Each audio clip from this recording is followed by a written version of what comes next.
So, yeah, getting right into this thing, how would you describe what soul light connection is all about? So I think of soulite connection as the process of reconnecting back into our own soul and our own unique essence from source. So versus searching externally and trying to find yourself through the external world, really putting the emphasis on finding yourself through your own innate soul, because we each have a soul that is unique to our being, our body in this incarnation. And a lot of people on the planet are very disconnected from their soul. Their soul is fragmented, fractured. It's not entirely in the body. So I think of soul light connection as that process of bringing your soul back into your body, merging the body with the soul, and just really connecting back into yourself. Beautiful. Yeah. So, how do we go about that then? That's a good question. Yeah, I would say for me, and what I recommend is to really, as best you can, limit your external streams. So, Mm, whether that is any form of social media, spiritual or not, any forms of like teachings or books, just things that are external ideas. I would recommend limiting those, and then when you do connect in with something external, to first ask your higher self, like, is this in resonance with me? Is this going to be in support of me? Because if not, we really become very cluttered with all of these other energies, which makes it more difficult to connect to our own soul. So I would say that's the first step. And then once you have removed a lot of those external sources, it's going to be easier to hear and feel your own soul and being able to connect into that. mm-hmm. Yeah. And there's endless distractions, it seems. Yeah, exactly. And especially in like today's world with spiritual awakening and spirituality, there's it's on one hand, like it's really beautiful, but it just creates another level of needed discernment for those of us who are walking the path. Because I remember when I was first waking up to these things in, I would say, like 2009, it was very, very hard to find any spiritual information or teachers on the internet. It was really challenging. So it was just like me and my candle flame, like sitting in my bedroom. And then, recently, especially in the last 5 years, there's been a massive awakening here. So there's so much to connect into. And like even myself, I've been in so many areas of spirituality and of like external teachings and modalities. And it can really, I think, can make you take longer to reach the ultimate point of your journey than it needs to be. I just really recommend being very intentional and very careful with the distractions, because we can also use spirituality and like this healing journey as a distraction, Mm-hmm. like unknowingly, right? We can use it as almost a way to avoid the actual physical like harshness or maybe like boredom or chaos of life. Mm, yeah. Very well said. I like to say every teaching is just a remembrance, or it should be a remembrance. Yes, It should serve exactly. as a reminder for you to go back to you. And if it's not, it's just another distraction, just like Game of Thrones or baseball or NASCAR, whatever it is. It's the same thing. It may be Right. veiled in spirituality, but if it's just something you're watching and it's not giving you any value, if it's not bringing you back internally to your soul, then might as well be Game of Thrones. Nothing wrong with Game of Thrones. I'm just saying. Yeah, I completely agree with that. I like how you said that. It should always bring you back to yourself. And um, it's not that we disregard all spiritual teachings or all external things. They each have a frequency that Mm, might not resonate or connect with you, but it could with this person over there. So it just comes down to finding, yeah, like you said, finding those teachings that bring you back to remembrance. mm-hmm. Amen. Yeah, and I think that's all led by discernment. I think you said that, right? It's all led Yes. by this like Yeah. subtle resonance in whatever one is digesting. I find when one goes deeper inwardly, then that inward reflection toward the outward is just a stronger pull or a stronger what's the opposite of pull? A push. Like it's either like, so what I'm trying to say, like the inner journey and the outer journey become one, and the more you go within, the easier it is to know what is without. It's easier to know if it's good or bad for you, I guess is what I'm trying to say, from that intuitive Yes. sense, that intuitive discernment, that guidance.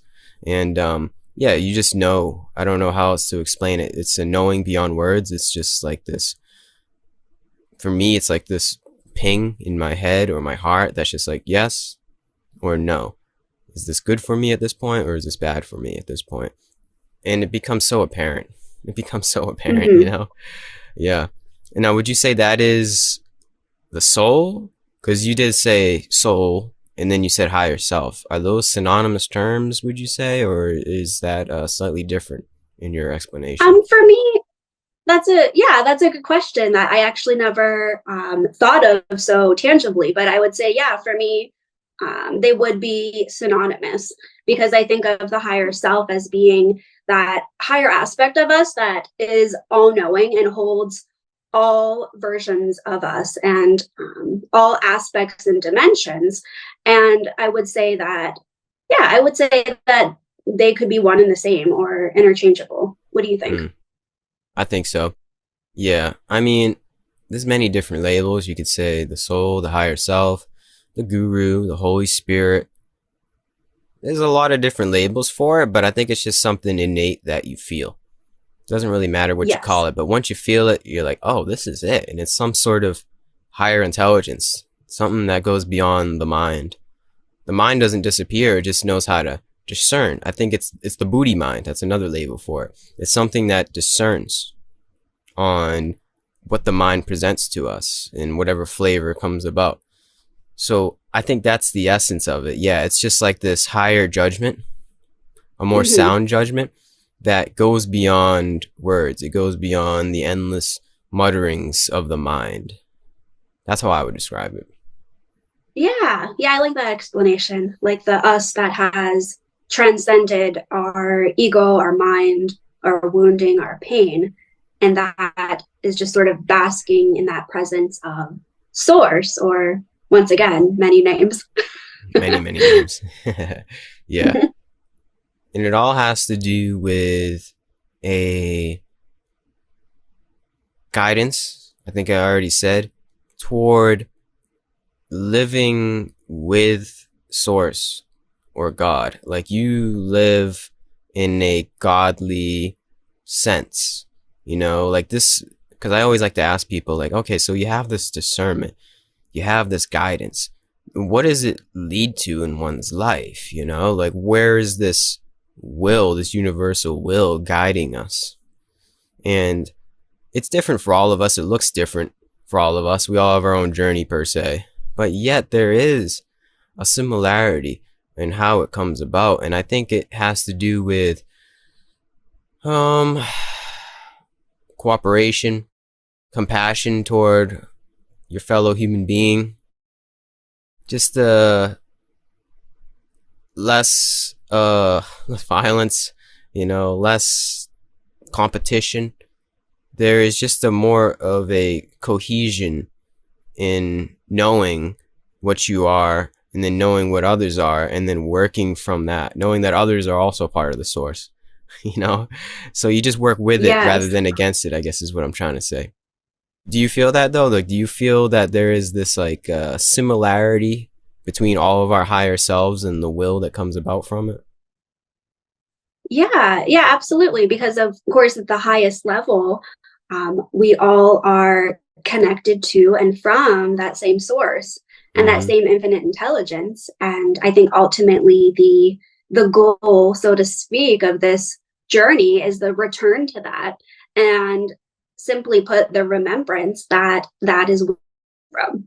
So I kind of think of it as though the spiritual path on the outside, it may look like we're all getting there in so many different ways. You know, we have people who are into like religions like Buddhism, Christianity, and then we have people into different aspects of spirituality, like connecting with the archangels or maybe plant medicine. And it seems that there's very different paths, but I think ultimately all paths are the same in the like the levels of discernment, the lessons, the things we must learn and remember. We just might have different realizations and it might look different along the way.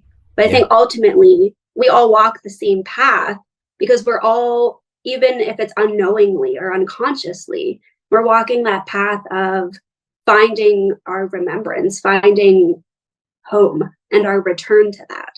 Yeah. And finding out really who or what we are, essentially. And that's past the label of who you are as the body, like who we are.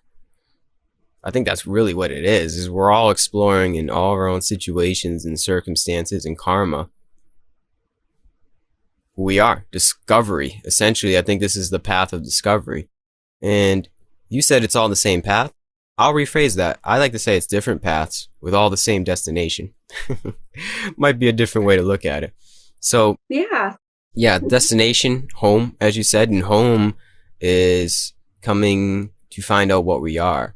Because we're all here as confused beings. We are all cast down from heaven, you could say, cast out and cast into confusion. None of us know who and what we are. Isn't that wild? Like, we come into this moment, we all act like we know what we are. Oh, I'm a businessman. I'm this, I'm that. Or I should be this, I should be doing that. It's like, no, none of us have any idea. So I think the path, the true spiritual path, is first asking the question, hold on a second, slowing down, as you said, disconnecting. Who am I? Who am I? And then staying on that wavelength, walking the path, is finding out through usually trial and error, a lot of trial and error, what we are and what the heck is going on here. And yeah, I think one can come to find that actually the ironic thing is you never really come to find what you are. It's more of this resonance as we speak of. Like, it's something that you live on. Like, what we are is one with the Tao. Like, you become one with a sort of flow of life. It's not like you find out what you are and then you're like, oh, that's it. This is who I am. It's nothing concrete. But that's the beautiful part, I find. All of us get synced up and linked up to the flow. You know, we all link up to the same river of life, you know, and float downstream. And it's a never ending flow, you could say. So, yeah, you know what I'm getting at? It's like the spiritual path is finding out who you are, but you never really find out who and what you are. But that is the good news. Right. Yeah. It's almost like more about who you are not. Yeah. Because I was going to say that we incarnate in here as these pure souls connected to source, but depending what you believe or how you look at things, that's not necessarily true. We may or may not incarnate in here with all of our karma, like agreements, fragmentations from previous lifetimes. So then not only are we maybe incarnating with aspects that are not necessarily us, that our soul has brought forward from the previous lifetime, but then it's like as soon as we are born here and, you know, we're out in the world, we're in school, you know, later we go to work, we're in relationships, and we just get all of these external things like placed upon us. And it's just like layer after layer, covering up that light and the remembrance. And we just end up in this state of darkness and confusion. But it's because all of these things from just living life just slowly layer over us. And eventually, yeah, we don't know who we are anymore. So it begins this process of removal and Mm-hmm. really sitting with like, is this even my own thought? Like, is this Yeah. really my own belief? Like, do I really like want to take this path, or is this just the path that I've been told to take and Mm. I never really thought about what I want? Yeah. So yeah, I think it's just Yeah. this process of really becoming deeply aware of that, because that's something I've noticed in a lot of people, especially with just the steps we take in life and the things that we do. I think we so often become on autopilot and we unconsciously are just doing maybe what our parents have suggested, our teachers, our professors.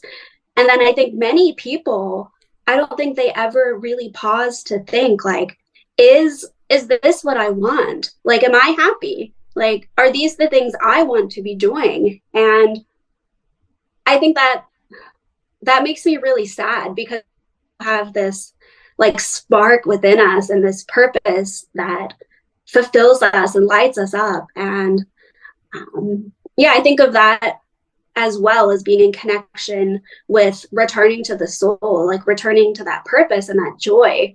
Um, instead of just really just going about things unconsciously and just doing what you're told and doing what's expected. I think Mm. a lot of people end up doing that, and then you wonder why you feel like disconnected or unfulfilled or unsatisfied. And Mm-hmm. you take it out on your family and your friends, and Mm-hmm. when really, you don't realize that it's all pointing you in towards yourself. It's asking you um, to be more aware, to honor yourself and to show up as the light that you are. But it's pretty challenging, especially It's definitely in this challenging. this world that we're in. Everything that is around us, it's very challenging to stay aware and Mm. to stay connected to yourself. It's almost like the whole planet's working against that. Yeah.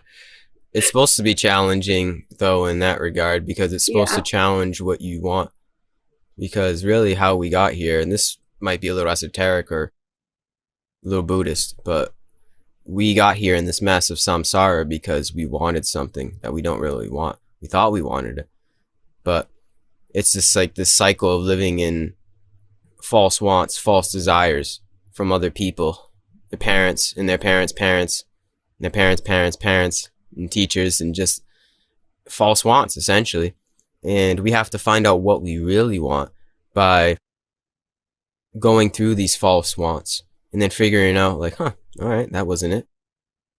You know, getting what we want and then realizing like, okay, well, I still have this void that I'm trying to fill, this yearning, right? I think we can all attest to that. We've all gotten what we wanted at one point in our life or Mm-hmm. another.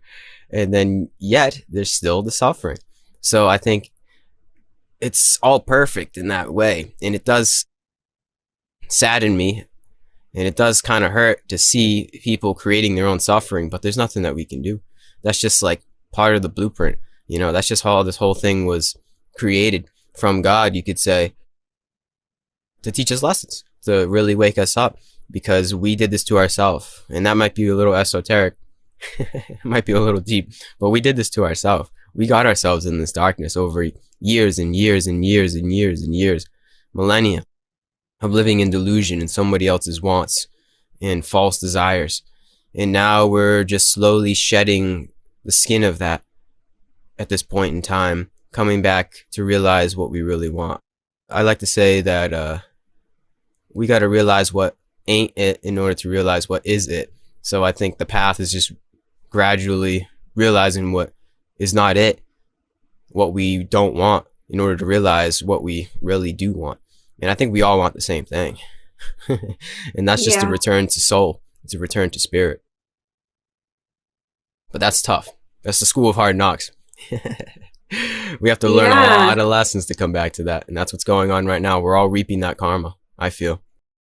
Yeah. Yeah, I've thought of that too, how those of us who maybe in this lifetime we are more loving, we're, more living within those laws of grace and light and joy, we can have a tendency to forget that perhaps in past lives, we have done things and we have been people that were not that were not so kind. And sort of like you said, this darkness, this all of these so-called horrible things that are happening, we are here cleaning up our own mess. We're here Mm-hmm.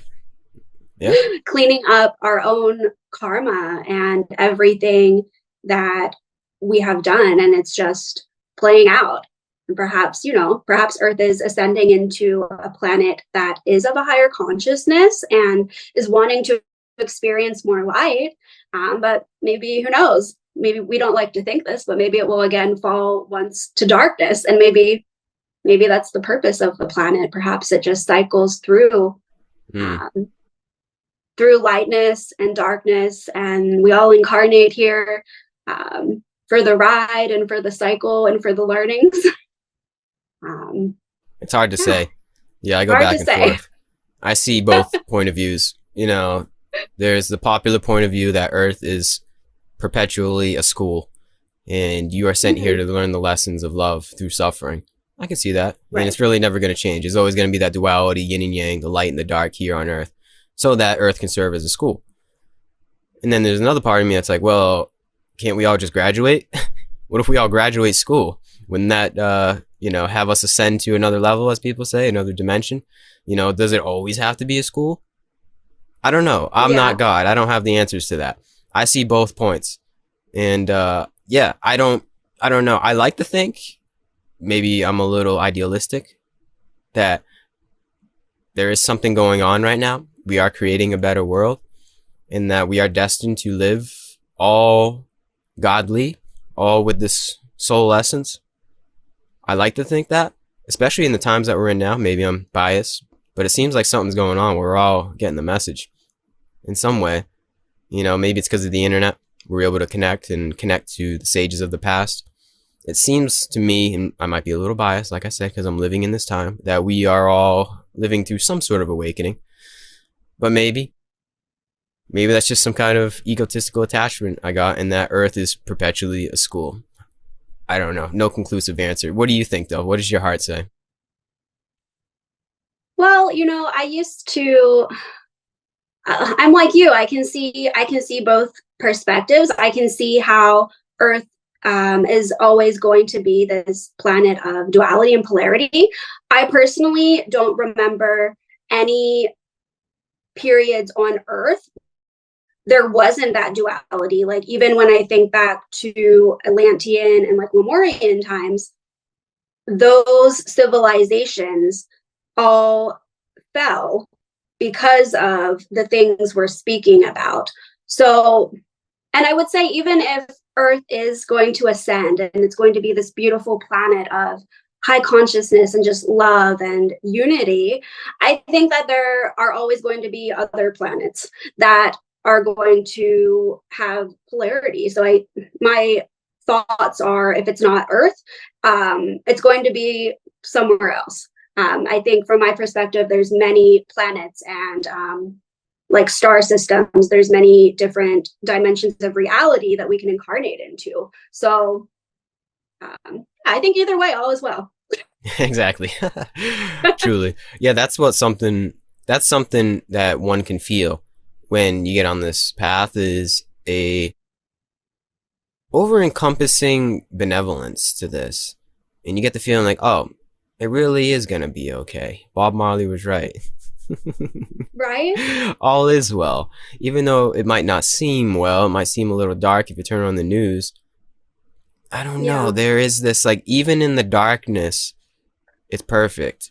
Even in the bleakest and most decrepit situations, there is this light. There is this little glimmer of light, of hope, maybe you could say. And that all truly is well.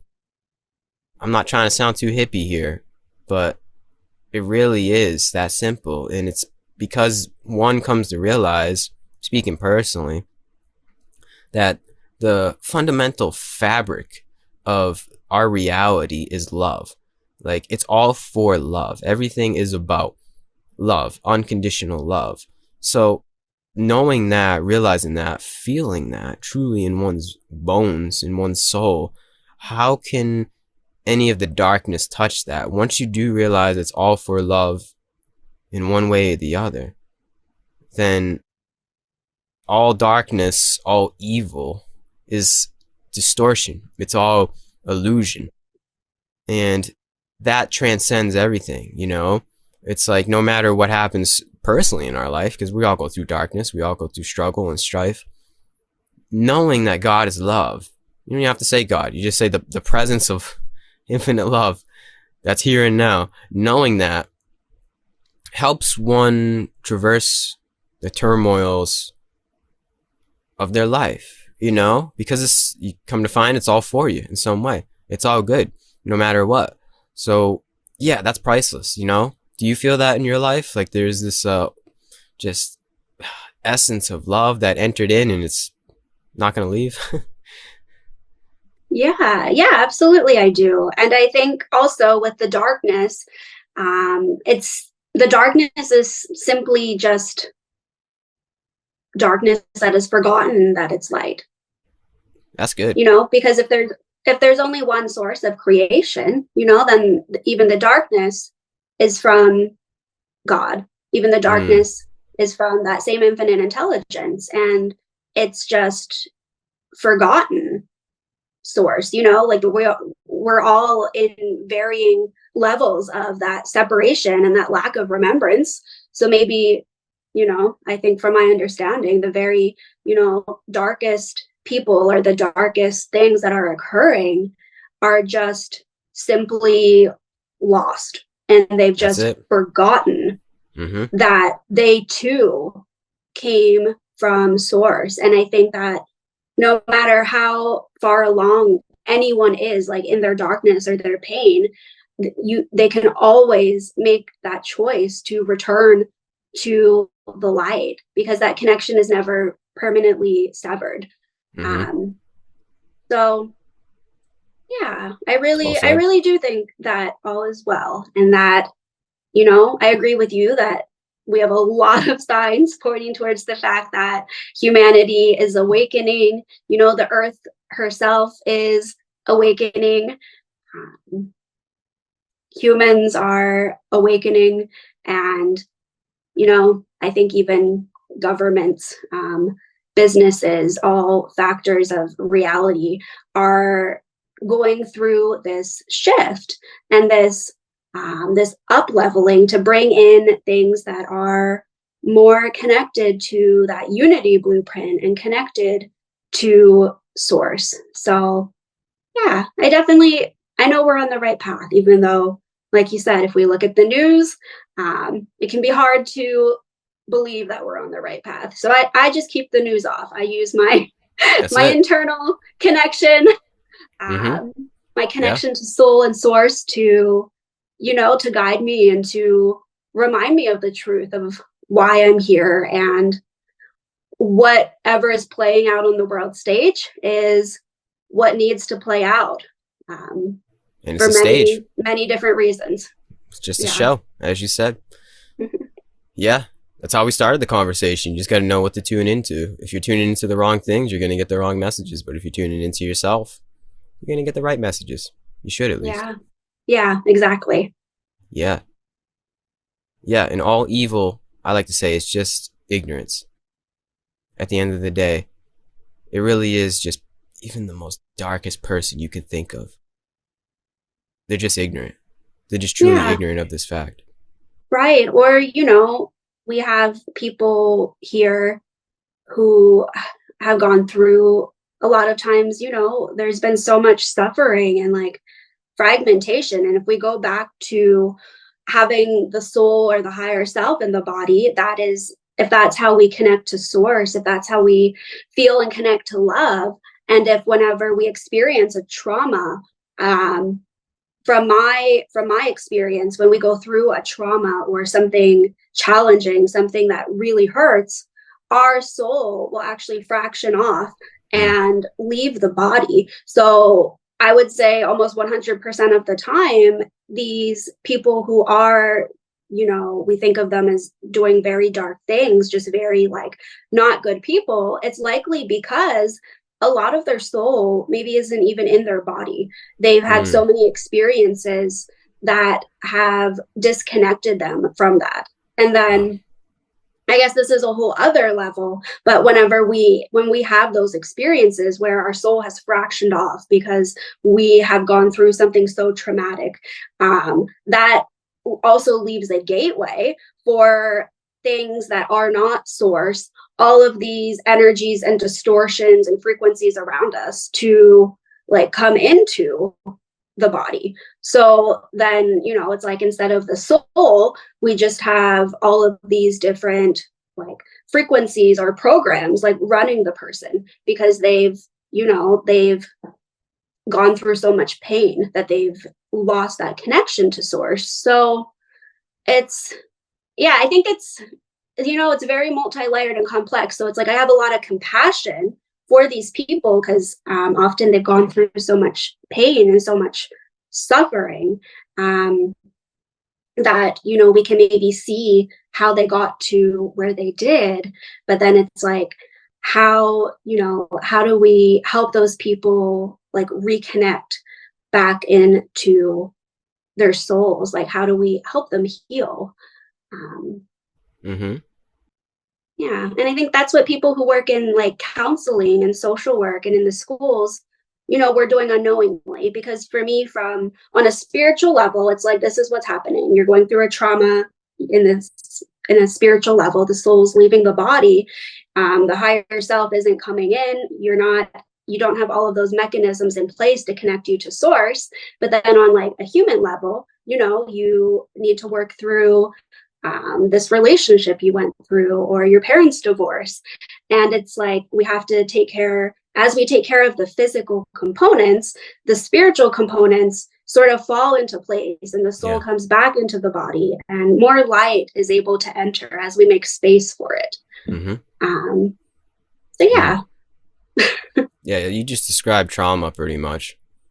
And I got Right. this image of like whenever the trauma happened, you like leave a part of your soul. Like I got this almost like a movie of somebody like taking a part of their soul and leaving it in that moment. It seems like that's what Yeah. happens. Or Right. maybe just in that moment you create a cutoff because you're cutting off the pain. That's what pretty much what it is. But as you cut Absolutely. off Yeah. the association with pain, you're cutting off a part of your purity, your innocence. And it Hmm. usually comes from childhood, right? I think a lot of us Yeah. can attest. Most of our trauma comes from unknowingly our childhood, and that's something that we return to in this path. Is we return to the innocence of our childhood so that we can play. The essence of soul is play. I feel it's an innocent play that we come back to. Yeah. Yeah, we just That have. makes me think That's of this go ahead. that Sorry, Bible verse that says those who oh now I'm gonna butcher it, but it's something I got like it. It's unless you you must become be like like children. children. Yeah, those Mm-hmm. who are like children will shall enter the kingdom of heaven. Mm-hmm. Or be like young children, and you Mm-hmm. shall enter and have the kingdom of heaven. That's it, truly, and that's what they mean. Yeah, at a more psychological level, it is having to deal with your trauma. But in that Yeah, spiritual level, yeah, it just becomes more childlike, not childish, childlike, and more so innocent. Because I don't think children have any kind of ulterior motives. They're just so in the moment. They are connected to soul. There's something about a child that is, there's a sort of uniformity in children. And I think the uniformity is them being associated with source. They're just closer to source. They're not tainted as all of yeah, our adulthoods have become. Like we're tainted in some sort yeah. of way. So They yeah, don't have all those layers over top of them yet of all of yeah, their pain and suffering covering up their light. exactly. It's funny because we teach the children, but I think there's a lot we can learn from children if you know how to Oh, approach it, yeah, right? If you know how to look absolutely. at it Yeah, right.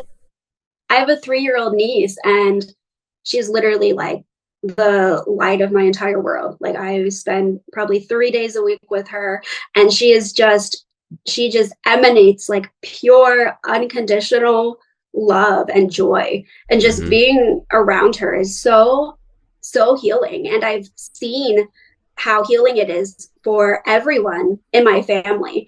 And it's like if you are open just a little bit to receive a child, like you said, they're so close to source still. They're so just pure and loving. And yeah, we, like you said, we often think we're teaching them, but really, yeah, children are such teachers and healers for us if we Mm-hmm. can be open to, to soften. Like she teaches me so many things. And if I'm feeling down, just like going to visit her, just her light just reminds me of like all that I am. And I just think that's so beautiful. Truly.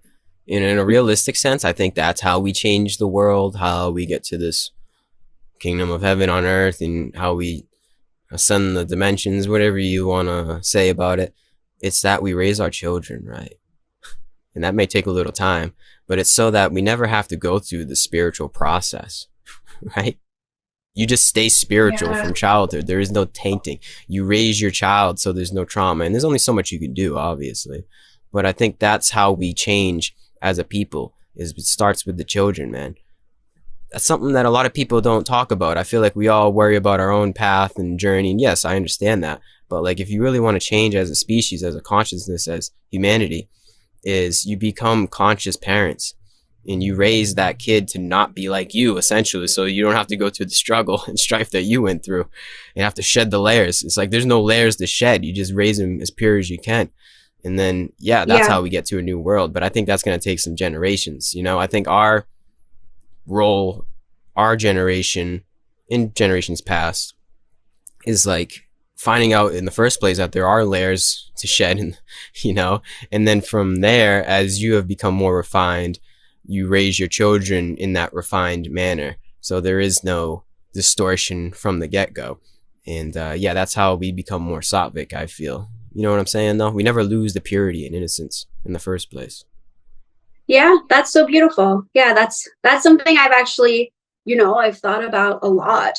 Um, I, uh, I don't have any children. I'm not a mother, but I was called a few years ago to begin working with children and to go into education.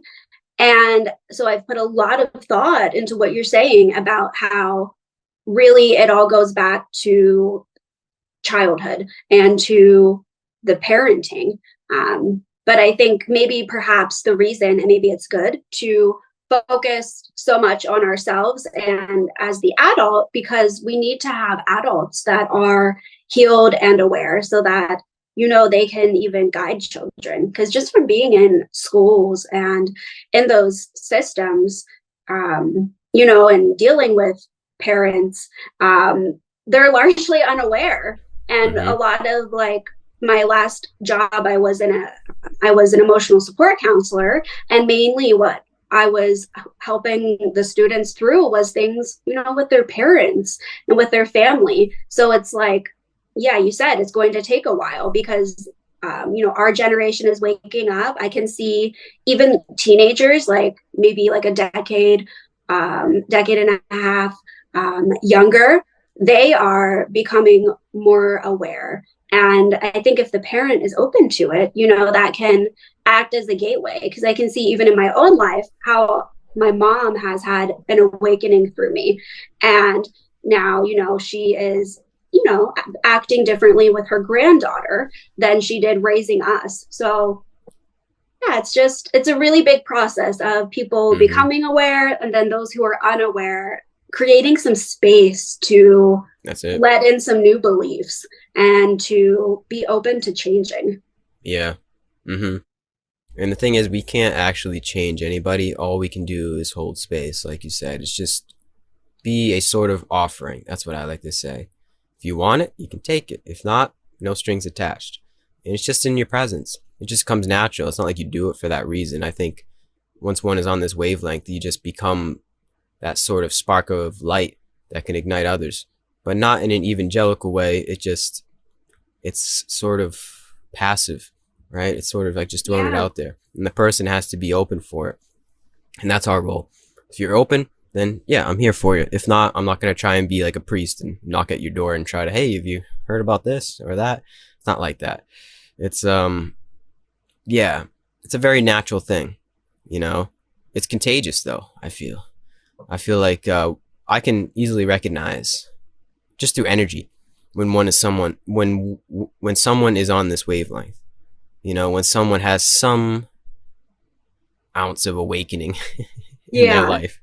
It's like, ooh, this, I feel it. I feel like I feel your truth, or however you want to say it, you know? And I think it just comes down to like they're just okay with being themselves in some regard.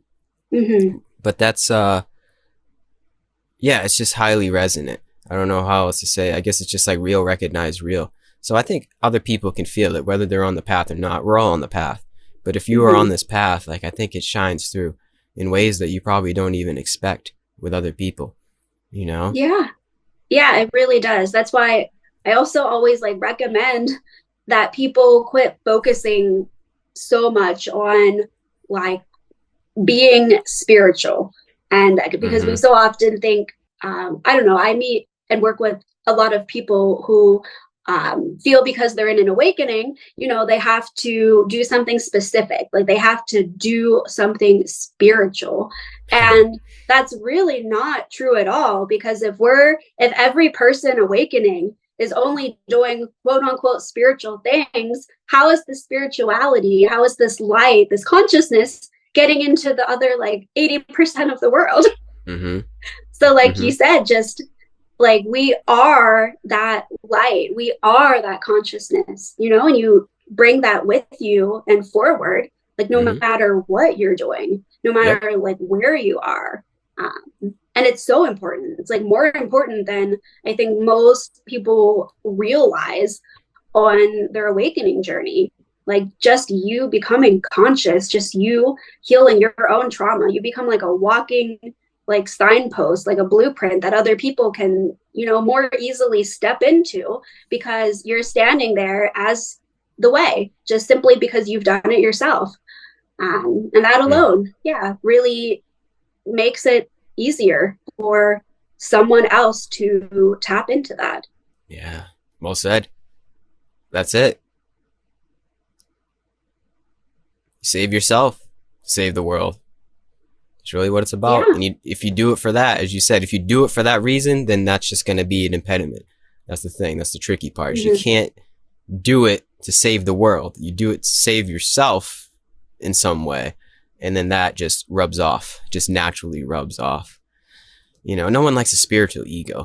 You can just feel that too. Like I can feel when somebody's real, but I Mm-hmm. can also definitely feel when somebody's fake. You know, I Yeah. know when someone's playing the act, and oh, that's so apparent as well. It's like, oh man, come on. It's like I get it. That's The almost like the intentions, worst one. yeah, right, exactly, yeah, because you're like, it's like With you're veiling your ego with spirituality. It's like, come with on, more man. ego. Yeah, exactly, which is essentially more ego. So it's like it's just gross. I get it. I guess the Yeah. intentions are kind of pure in some regard, Yeah. but still, it's like that ain't it, man. That ain't it. Yeah. You can't pull a fast one on me. I've had a lot of people that come on here and I talk to them and I'm like, I know you're faking it, man.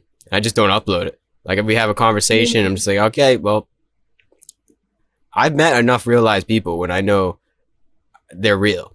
And I met plenty of fake people. I know they're fake. It's so easy, right? I feel like it's so easy to Yeah. tell because it's energy. It's not in the words. They could be very charismatic. They could, be a lot more eloquent than I am. But it's still, it's like, it's this subtle resonance. It's this intuition that we spoke of before, this guidance that guides you in all endeavors. And it definitely, for Right. me, personally speaking, it guides me with other people. You know, it guides me to know who I should associate myself with and who I shouldn't associate myself with and who is real in this understanding and who is just playing some kind of role as the guru, the wannabe guru. And that all Yeah. just comes naturally, you know. All of this just comes naturally to somebody on the path, naturally and very easily, very smoothly. You know, you get these cities, these sort of powers. It's almost like psychic powers in some kind of way. it's not like I can read minds, but I can read intentions. I can read energy. And yeah, it's pretty cool. Do you feel that? Like you can read people's energy a lot easier and you just kind of know, you just know things about people. Yeah, yeah, absolutely. And me, Yeah. I'm very clairvoyant, so I usually receive and know more than like I want to know, and I'm like Oh, closing geez. down my psychic and like metaphysical channels. Uh-huh. Yes. Uh-huh. Yeah. So I definitely understand what you're saying. And I think with the people who are more in spiritual ego, um, as you were saying that, I was thinking, I've encountered situations, people like that. And I think it's another opportunity to learn discernment. Yep. Um, Exactly. because like it's so interesting. Like what do you think? Because to me it seems like it's really the first time in humanity where we have all of these like false gurus, or all of these, like everyone and their mother is, a guru or a spiritual healer, and we Yeah. have like a lot of falsity in spirituality. And to me it seems like that's the first time that's happened. It's very, very interesting. Yeah. I've I mean, had I'm sure somebody there were. say, oh, go ahead. Yeah, go Sorry. ahead. Okay. I had somebody say to me, I forget who it was and what conversation I had, but something that stuck. They said, even the false teachers are teachers because Yes, they're showing absolutely. you what ain't it. I think, as I said Hmm. before, you got to know what ain't it in order to know what is it. So, in some kind of way, you can almost revere them for their horrible teaching and for their spiritual ego. Yeah, teachers of discernment. Exactly. Yeah. I mean, at the end of the day, everything can be served to you as a teaching if you know how to look at it in the right way. Everything Hmm. is the guru, I feel. So yeah, especially the false teachers. So the key is to, like, for me at least, is not like get so caught up in who the false teachers are and don't take it personally. It's just see it for what it is and move on to the real ones. You got to know, like, you can't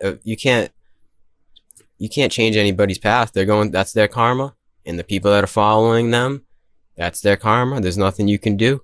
Just like you can't save anybody, as we said, you can't save the false teachers either. You just move on, know that ain't it, and keep on your path. It's that simple. It's really, I think this whole path, no matter what, the teaching is always accountability, sort of self-sovereignty, no matter what goes on. There's no teacher that could sway you away. No false teacher, no charismatic, good-looking false teacher that could sway you away from you, unless you want that to happen, unless that's part of your karma. Unless you want it. Exactly. Because that's the thing, is anyone that's bowing down to these false gurus, they deep down want to have this false savior in their life. It's this like Yeah, weird false relationship between a false disciple and a false guru. And they both yeah, like working on the similar karma in that way. So yeah. right. Yeah. It's Yeah. interesting. Even in spiritual worlds, we see these things, and people, like, I liked what you said about people wanting a savior, because Mm-hmm. it's like everyone does, people look to their parents to be, their savior, even until they're too old to do so. Then maybe they later look to like professors or bosses Or Jesus. or people they're in a relationship with, the Yeah. government. And it's like, yeah, even in spirituality, people are still just looking outside of themselves. Yep. And I guess if you look hard enough in every facet of reality, you can find someone to be your savior. And Yep. just hope that, at the end of your time here, hopefully they end up leading you back to yourself. Um, Mm-hmm. but yeah, it's just interesting. I think a lot of times people think that once they're in spirituality, like no matter what they're doing, no matter what it is, they're just like, I'm good. I'm spiritual now. Like, I'm good.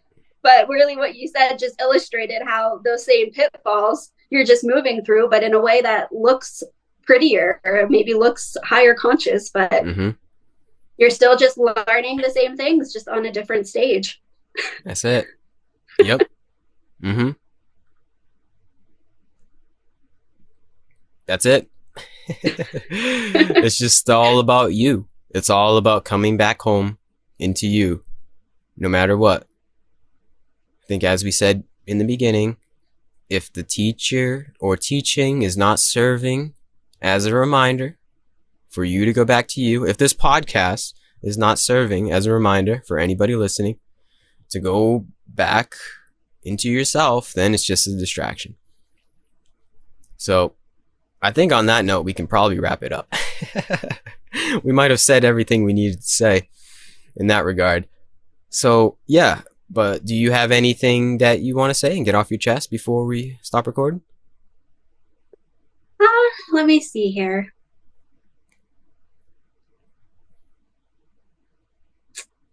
Yeah, I guess I would say, for those, who have been listening or feel in resonance with this message, just to really use this time right now to disconnect and to really create a moment each day to tune in to your own heart. My greatest practice and my greatest awakener on this journey has just been preferably in nature, because nature, amplifies all of this, but in my living room as well, just taking a moment each morning to just sit in stillness. If it feels comfortable, like placing your hand on your heart to help you tune in and just allowing what arises to be there. Like if you're having thoughts, if you are, if you feel scattered, if you feel uncomfortable, just allowing it all to be there. And then if you do that enough, you're going to notice that there's this space that resides back behind the chaos and back behind the thoughts and the mind, because we're always going to have thoughts. We're always going to feel a level of chaos because, that's the nature of, this experience we're in. But if you sit in silence and stillness enough, you'll find that place, that place behind the chaos where you can connect into what we were calling your soul, your higher self. And in that place, you can find, stillness and peace. And once you feel it and you connect in, you can sort of like begin expanding it out, and you can begin growing it. And yeah, it might be hard at first, it might take you a while to even feel that presence, but trust me, like it's there. And the more you connect to it intentionally, like the bigger it feels. And then like Gary was saying, that presence is going to guide your entire life, and you're going to be able to so easily connect into it. But yeah, just that stillness and sitting in silence. I know it can be really hard. A lot of people, we don't want to do that, but that's really, it's so simple, but I really believe it's the gateway to, everything we've been talking about. Amen. Yes. Yes. It's like I was just going to say, like, I don't know if you agree. Like, oh yeah. I don't think we really need all these like fancy, like tricks and things. I think we just, stillness, like simplicity. Seriously, it's just become acquainted with the stillness and then live from that stillness. That's the thing, is one finds that in meditative sessions, in nature, maybe. But then the more you become acquainted, the more you train those mental muscles, you can take that in the world, and then you can be in the world and not of it. And truly. Yes. I love that saying. Yeah, truly. I think that's what Jesus said. Be in the world, but not of it. Exactly. So on that note, yes, find some quiet time. Be here now. It's all within. And thank you, Chelsea. Yeah, thank you so much for having me. It was a good talk. It's definitely a good talk. You are a very warm individual, very wise, and I appreciate you coming on here and sharing your time, effort, and wisdom with me and everybody. Thank you so much. It was so good connecting. Of course. So, yeah, peace and love to you, Chelsea, and peace and love to the listener. Goodbye, everybody.